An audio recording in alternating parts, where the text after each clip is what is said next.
Those two young lives taken by gunfire last week. Two of more than 1,000 children under the age of 17 killed by gun violence in the U.S. this year alone.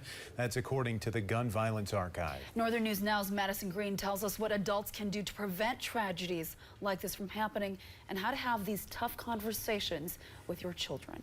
On April 20th, 2022, 4 members of the Berry family, including a 12 and a 9-year-old girl, were shot and killed by a relative who then turned the gun on himself. A little over 2 years later, the Duluth community is again coping with an eerily similar situation when Thursday's murder-suicide resulted in the death of 2 children related to the gunman who then shot himself. We don't know what they could bring to our society. We'll never know. And our society is damaged forever every time we lose someone to gun violence.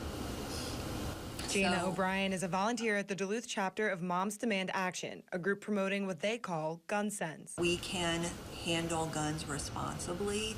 We can make sure that as much as possible, guns don't end up in the hands of people who shouldn't have them. This group does this by informing gun owners of best safety practices and pushing for legislation. But after tragedy does strike a community, adults must have the tough conversations with kids. Maintaining that balanced viewpoint that, yes, there are bad things that happen in the world, and they are still yet extremely unlikely to happen to you right now, today, where you are.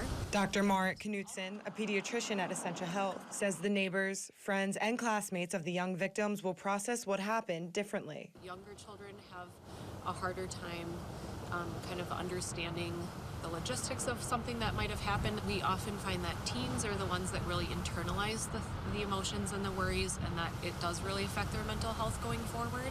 In Duluth, Madison Green, Northern News Now.